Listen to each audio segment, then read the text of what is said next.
ఒక వ్యక్తి రావణ్ అనే వ్యక్తి పురాణాలను దూషించాడు, రాముణ్ణి సీత పైన నీచంగా మాట్లాడాడు, తీవ్రవాదాన్ని పాకిస్తాన్ సమర్థించాడు.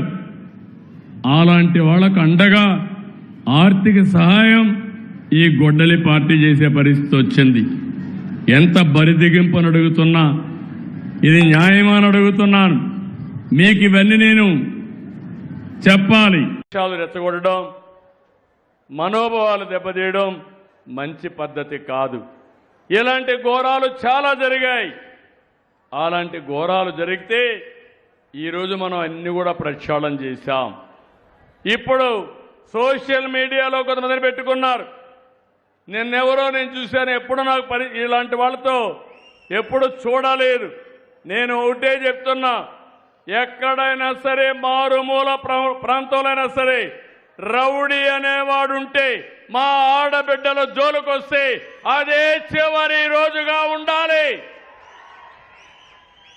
అలాంటిది ఒక రాజకీయ పార్టీ,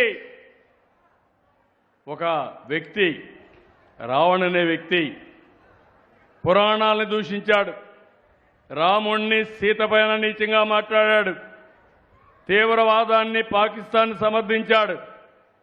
అలాంటి వాళ్ళకు అండగా ఆర్థిక సహాయం ఈ గొడ్డలి పార్టీ చేసే పరిస్థితి వచ్చింది. ఎంత బరిదిగింపని అడుగుతున్నా, ఇది న్యాయమని అడుగుతున్నాను. మీకు ఇవన్నీ నేను చెప్పాలి.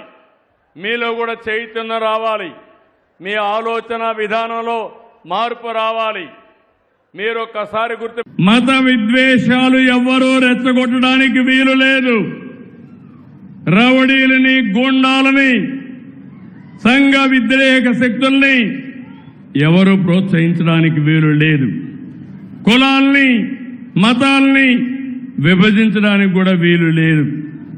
ఎలాంటి వ్యక్తి అంటే ఇక్కడ నంద్యాలలో విగ్రహం వాళ్ళ పార్టీయే, అతనే విధ్వంసం చేశాడు. దాన్ని కూడా రాజకీయం చేయాలని చూశారు. వాస్తవం వచ్చిన తర్వాత తోక జాడించే పరిస్థితికి వచ్చారు. నాకు ఆశ్చర్యం వేస్తుంది. మీరు కూడా ఆలోచించాలి. ఇలాంటి ఇంత ప్రవర్తన మీరు చేయొద్దండి. తండ్రి చనిపోయాడు, తండ్రికి పూజలు చేస్తారు. ఎందుకు? ఓట్ల కోసం. తల్లి బతికుంది, తల్లి ఆస్తికి ఆవిడ్ని హింస పెడతాడు. అంటే తల్లికి మాత్రం ఆస్తి ఇవ్వడు, కానీ తండ్రికి మాత్రం చనిపోయాడు కాబట్టి ఓట్లు కావాలి కాబట్టి పూజలు చేసే పరిస్థితికి ఉన్నాడు. అవునా కాదా? అవునా కాదా? అవునంటే చేతులు పైకెత్తండి. మీకు ఇలాంటి కన్నబిడ్డలు కావాలని అడుగుతున్నా. తల్లిని గౌరవించలేని వ్యక్తి నేను ఈరోజు పెట్టాను. తల్లికి వందనం పెట్టింది. పిల్లల్లో శాశ్వతంగా తల్లులంటే గౌరవం ఉండాలని, ఎంత పెద్దయినా తల్లి తల్లే, బిడ్డ బిడ్డే. అవునా కాదమ్మా? ఇలాంటి వారసత్వాన్ని, ఇలాంటి పనులు చేయాల్సిన వ్యక్తుల్ని మనకు కావాలని అడుగుతున్నా.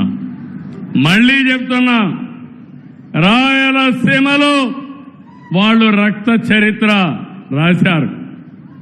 నేను ఈరోజు రాయలసీమలో కొత్త చరిత్ర లిఖించబోతున్నా.